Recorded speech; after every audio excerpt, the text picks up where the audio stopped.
Where were you when you were my age? Just graduating high school, right? Yep. Just got into U of I. Was getting prepared to go to college. Thinking about what I wanted to do with my life. Wasn't entirely sure, but I think I wanted to be a dentist at the time. That was my initial career choice, Yeah. I guess. So I was picking out classes to kind of advance that.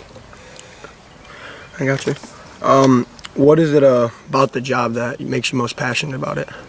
For me right now, I represent police and firefighters. So when they're in trouble for police, if they're in a shooting or they're getting fired, same thing with a firefighter, if they're injured, they're getting fired, I'm the one they're looking to kind of solve their problem. Okay. So for me, it's rewarding, especially because you're kind of helping out Yeah. the little guys, so to speak. Usually they're going up against the municipality with a lot of money. Or if they're being fired or if they're being wronged.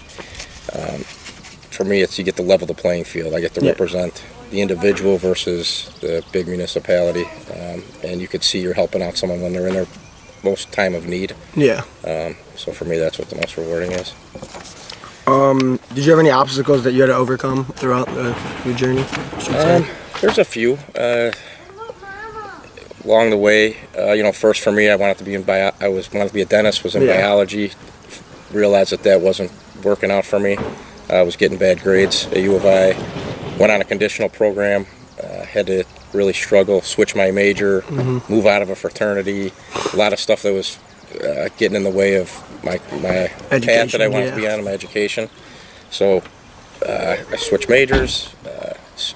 Got into psychology. It's then when I started realizing that I wanted to be really a sports agent. So the path to that was going to law school. Yeah.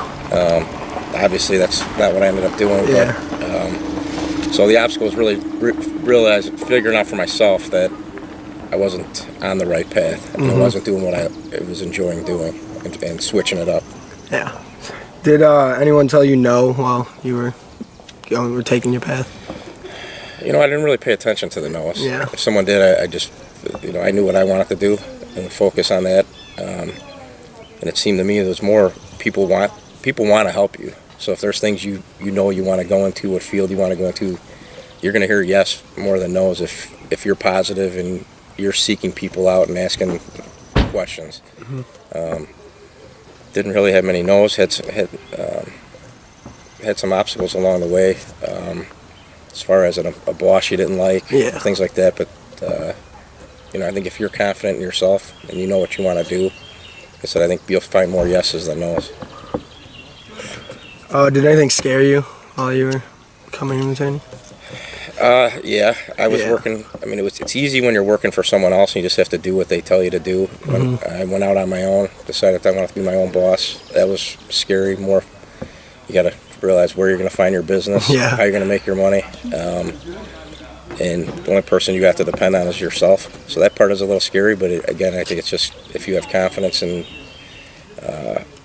drive, hustle, you'll be successful. Luckily I've been so far. But it is scary when you're going out on your own and when you're going to do something and you don't have anything to fall back on. You don't have a boss or someone that's going to tell you what to do. It's a little scary, but at the same time, it's rewarding when you're successful at it. What skills must somebody have to succeed in the field? Some of the things I just mentioned, I think you gotta be hustle, ready to work. For being a lawyer, I think you have to have a little bit of common sense and some book smarts.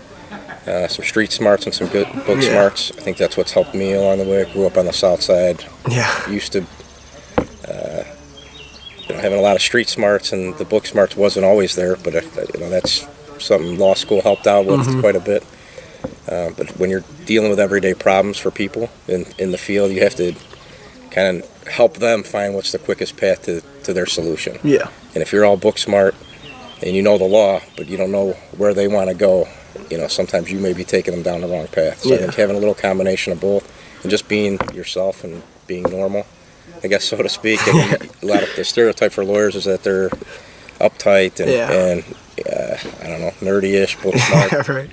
I try to break that mold. I don't want anyone to ever really know I'm a lawyer because to me that's success where they go, wow, that guy's like us, So Is there one last piece of advice you would give somebody like me who wanted to take your job, or not take your job, but become the job that you have? I would say hustle, drive.